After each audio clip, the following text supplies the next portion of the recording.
What happens if Trump fails to deliver change? That's an interesting question. I think all of the things that many of us have been saying about the decline of the West are going to come back 100 times, because what you then see is there's literally no way out. It's unfixable. There's no way out. Hey, it's David Baer. In today's episode, we're going to take a look at how some of the smartest, most intellectual, well-meaning people on the planet have no understanding of how reality works. And the reason why this is important is because it is so easy for us to get wrapped up and rolled up into their perspectives and their philosophies, especially when they are people we look up to, especially when they're people that we view as smart and successful. And what inspired me to record this episode was seeing an interview between Chris Williamson on Modern Wisdom and Constantine Kisin. Now, Chris does a fantastic job with his podcast, bringing on guests who are experts on a variety of topics.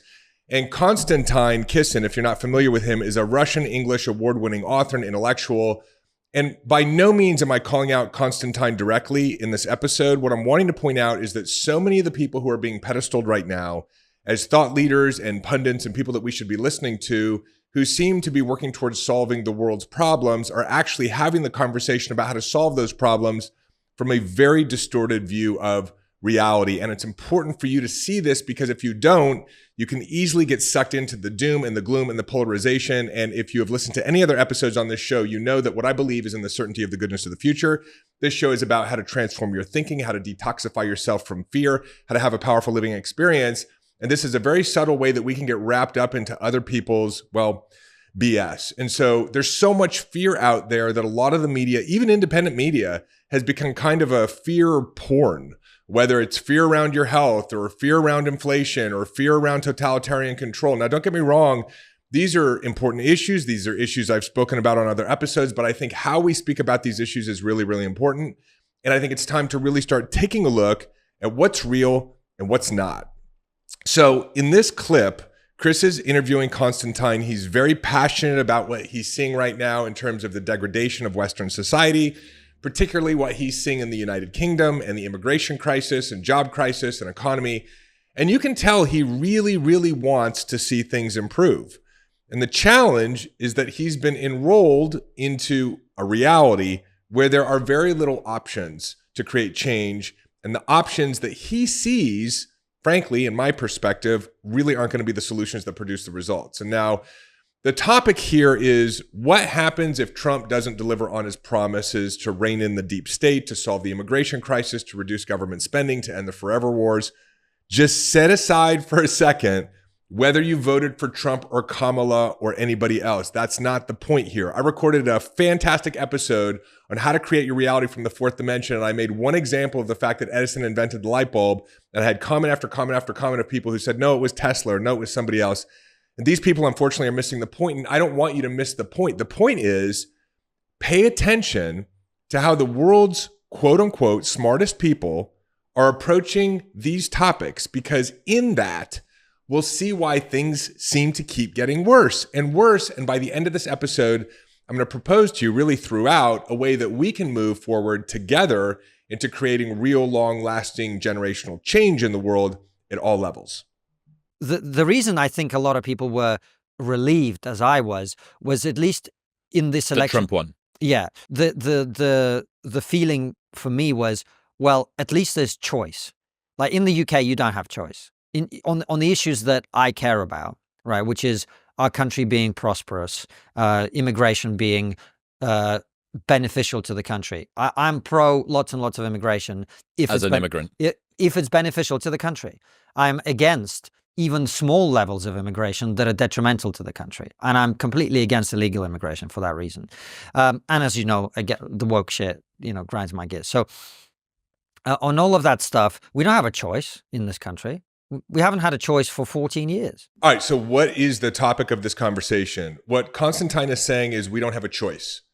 When you live in the UK and you're a UK citizen, there are certain things that we want, or at least he wants, in terms of immigration reform, in terms of economic reform, job reform. And from his perspective, there's a government that is not implementing the voice of the people.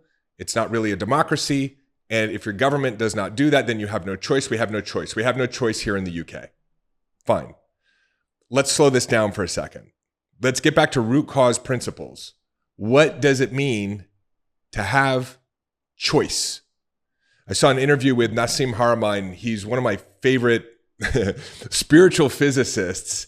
And he was being interviewed, and the interviewer asked him, hey, how do you create your own reality? And he laughed and he said, well, so many people want the answer to that question, but number one, you have to understand what reality is and how it functions. And number two, you have to understand who you really are and how you function within this dynamic of reality. He says, if you don't understand those things, you're going to start answering the question and coming up with solutions based on observations that are faulty observations in the first place. And so, of course, the solutions are not going to allow you to produce the outcome that you want. And that's really what's happening here. Because we have to stop and say, well, where does choice come from? Well, all choice or all change, right? Constantine is looking for change as a result of choice. All choice and change begins in the mind. It doesn't begin with parliament. It doesn't begin with politics. It doesn't begin with policy. It doesn't begin with votes. All change occurs first in consciousness and then finds itself materializing into our reality. That's why in Scripture, in Romans, it said, be not conformed to this world, but be transformed by the renewing of your mind. That's advice by the greatest metaphysician of all time. That is advice from someone who understood that root cause is in the mind, is in the imagination. Now stay with me for a minute, because this is not a thing to dismiss.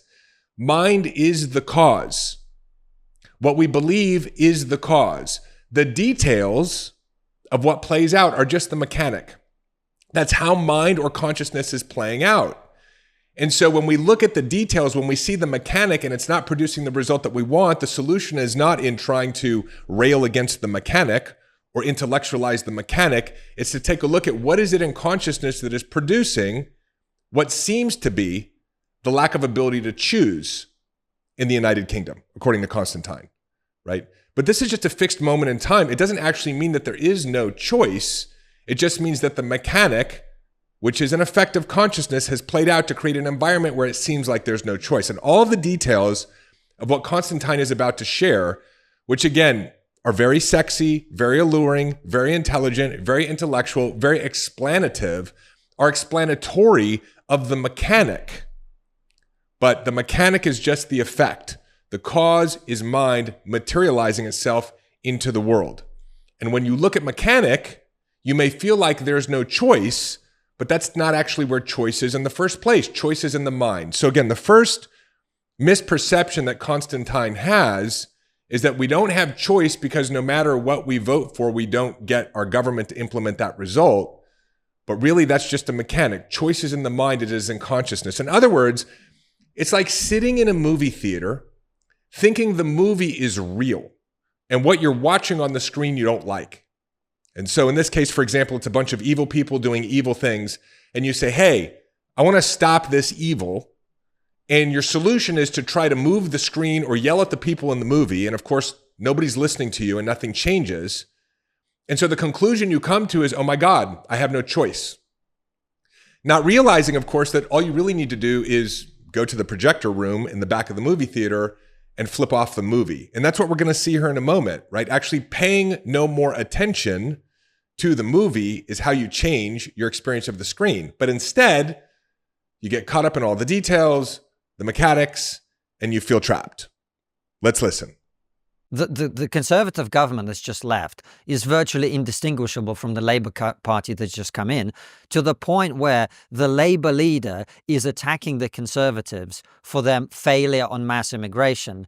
And everyone's going, well, he's got a point. I mean, he's going to make it worse, but he's got a point. Do you know what I mean? Okay, so here again, we see Constantine is getting entangled with the mechanic. This party does this party doesn't do that. This person from this party says this thing and he has a point, but he's going to make it worse.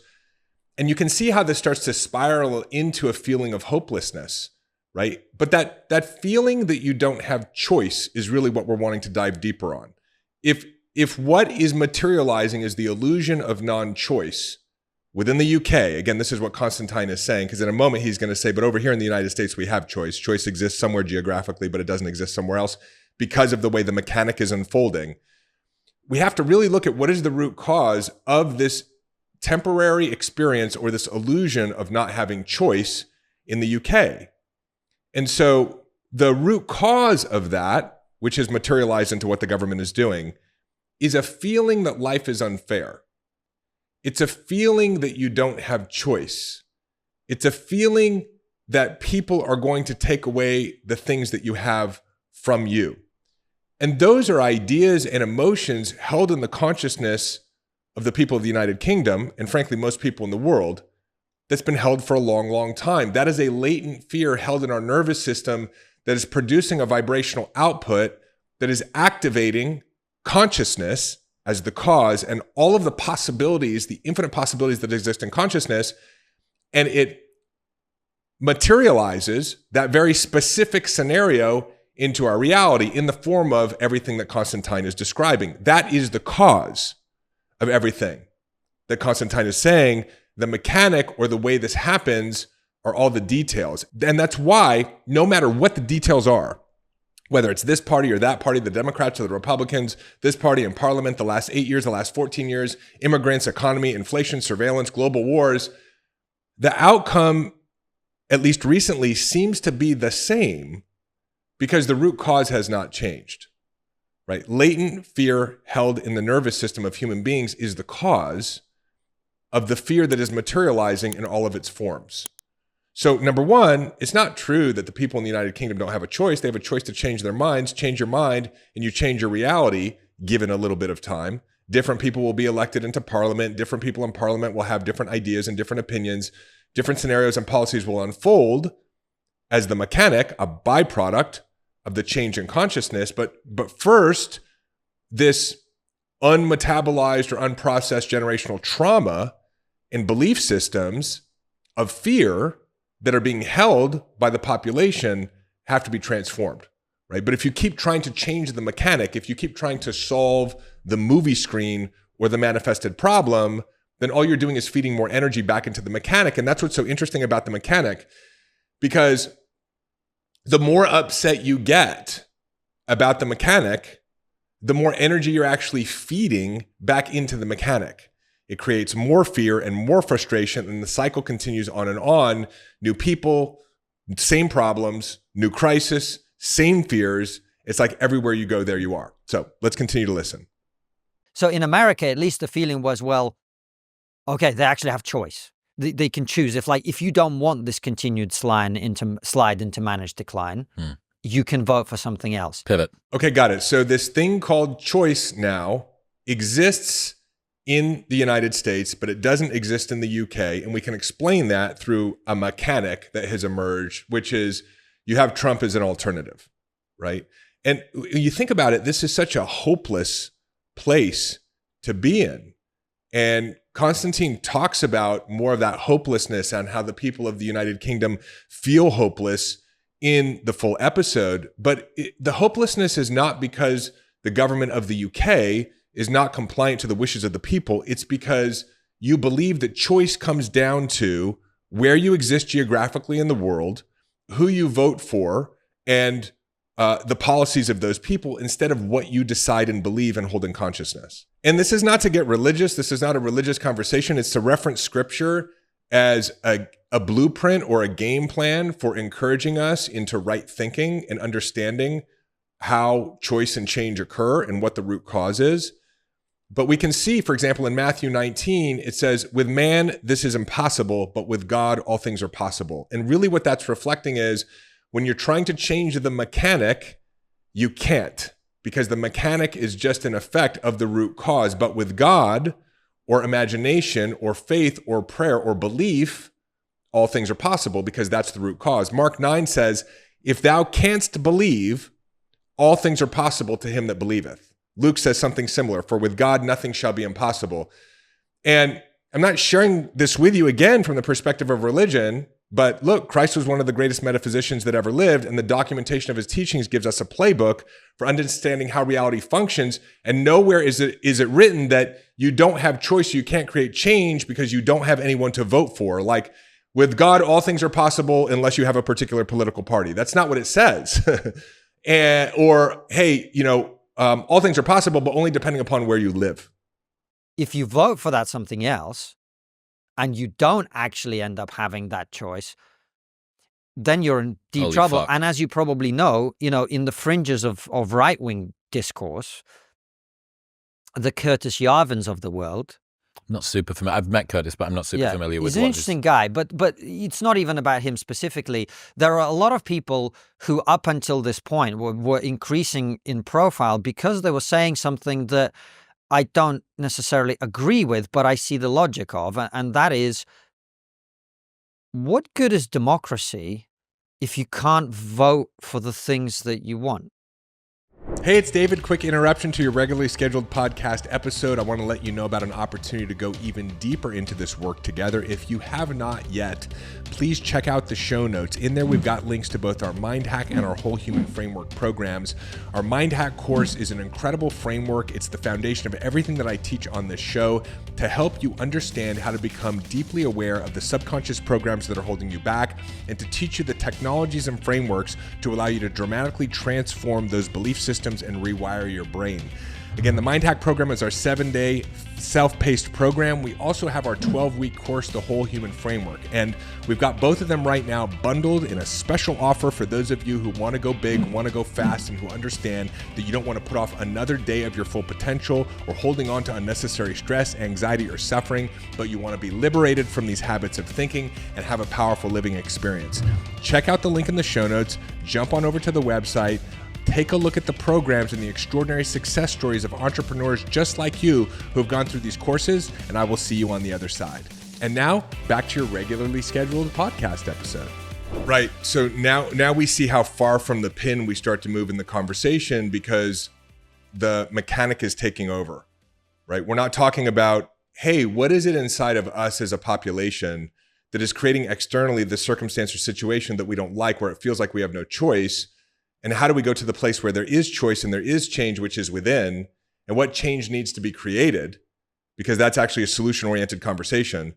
Here we get back into the mechanics and we just start going down a rabbit trail, right? We're talking about some guy, Curtis Yarvin. I don't know who Curtis Yarvin is. We're talking about the fringes of the right. We're starting to move into like, well, what's the point of democracy if you can't actually vote for the things that you want? And so we start to get further and further and further into these ripples of unreality. And it's really like a type of mental masturbation that we don't even realize we're doing it. And it's so deceptive, and it all sounds very intellectual, and it all sounds very right. And it's coming from someone who is clearly very emotional and passionate and cares a lot about the things that we care about, from freedom to choice to democracy. But really the approach is a fool's errand. Like, you can't get to where Constantine wants to get from where he is and the way he's approaching it. And so choice is not just something that exists in the United States. And certainly if Donald Trump can't deliver the change he's promised, because this is about what Constantine's about to get into, it isn't the end of the world, because new choices are being created all the time. At any point in time, we can go within and take a look at what's creating without and change the within, both as an individual and change your own life, and collectively and change the world. And so all change takes place in a change in thinking. So there's never like a last hope. That doesn't exist. And I think that was part of the metaphor of Moses helping to free the Hebrews in the Bible. It was like they were in a place where there was no hope. It was probably the greatest example of totalitarian control ever, right? Generations and generations and generations of slavery with no way of changing it. But as a result of the possibility in the quantum field, or the God of possibility, Moses shows up and leads the Hebrews out into freedom, into the desert of new thinking, of the unknown, of the different. And even when they're pursued by the challenge, miracles occur, which is the parting of the Red Sea, because all things are possible when there's a change in consciousness. And so we just have to be aware of the fact that the details of the mechanic are so alluring that we become addicted to them. And so we're really just feeding the mechanic over and over and over again. And a lot of people during COVID, people like Dr. Robert Malone, were using this term mass psychosis. And what they were basically doing was explaining how we were all hypnotized into giving up our personal liberties out of fear of the virus and the pandemic and what the government was telling us. And he was right. But what most of these same people don't realize is that they are in another mass psychosis called, if this last swing at the bat with a guy named Donald Trump doesn't work, then we're all screwed. Or if someone doesn't win for an election, then we're going to go into, years and years and years of totalitarian control in the dark ages. If this doesn't work this time with all these resources and all these people, then it's never going to work. And again, what they're describing is the mechanic and the details, which have nothing to do with what's possible or not at any given point in time. But listen how hysterical it starts to sound now that we're listening to this conversation through this lens. And notice how it makes you feel, because if it invokes fear or worry or anxiety with you, then it's really just approaching the problem from the frequency of the problem. And you can be assured that nothing using that line of logic will actually create any change. If you can't vote your way out of this, is that democracy or is that a fake democracy? And therefore, if it's a fake democracy, then you're not living in a place of choice. You're living in a place where there's a tyrannical authoritarian structure that's telling you, you must have net zero, you must have woke, you must have DEI. It's just got a much more sophisticated delivery mechanism that makes you feel like you're playing the game. You're living in the matrix, right? You are being given this soma, whatever you want to call it. You're being given this drug that makes you feel like you're living in some on a piece of ballot paper. Yes. But actually, you're living in hell in which you're stuck with the things that you hate. And even if the majority of you get together and vote against this, it will still happen. The same outcome occurs. Yeah, so now he's talking about living in a hell. He's talking about living in a matrix. But really the conversation he's having is about living in two different matrices. It's like red pill versus red pill. It's just that one matrix is a matrix of totalitarian control, and another matrix is a matrix of if Trump can just make it happen, then we'll be okay. But the only blue pill way out of the matrix is to stop and say, hey, how are we creating this? Because we are creating this.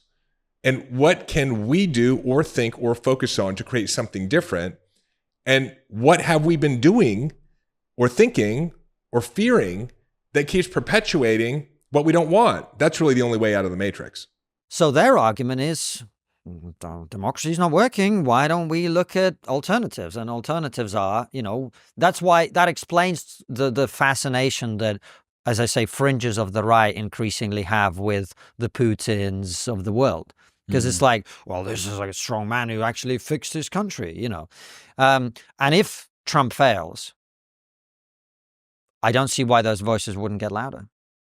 Right. So again, either Trump gets it done or we're screwed. There's no other choice. We don't see why it wouldn't get worse, right? We're dealing with the mechanic. It's creating more fear. That's perpetuating the mechanic even more. Now, listen how he starts to get into the details here of why, if Trump doesn't make it happen, it'll never happen. That's very interesting. I can't see a logical reason why that wouldn't be the case. Do you?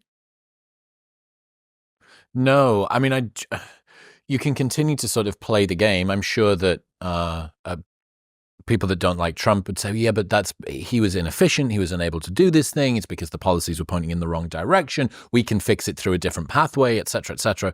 But given that there was a majority of people that voted for him, it not being disheartening and disenchanting to the democratic process, especially with all of the power of the smartest guy in the world, the companies and the rockets and the fucking dance moves on stage and stuff.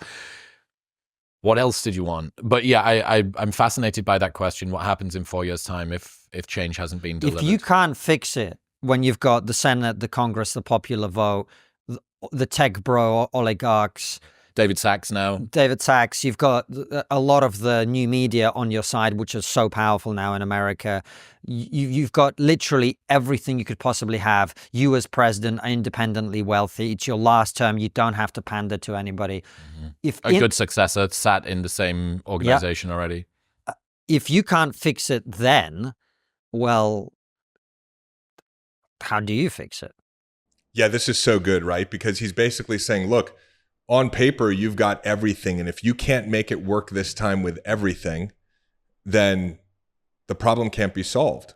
It reminds me back in 2000, the Los Angeles Lakers had Karl Malone, Gary Payton, Kobe Bryant, and Shaquille O'Neal. And they lost to the San Antonio Spurs in the semifinals.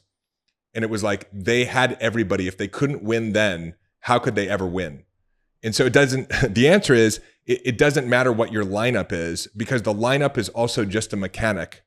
Like all of these people showing up are just a byproduct of where consciousness is. What is consciousness? It's the collective belief systems that we all have as humanity that are materializing in the variety of major structures in the world that are influencing our lives and creating a feedback mechanism and a feedback loop. And so Trump is actually playing a really vital role in this.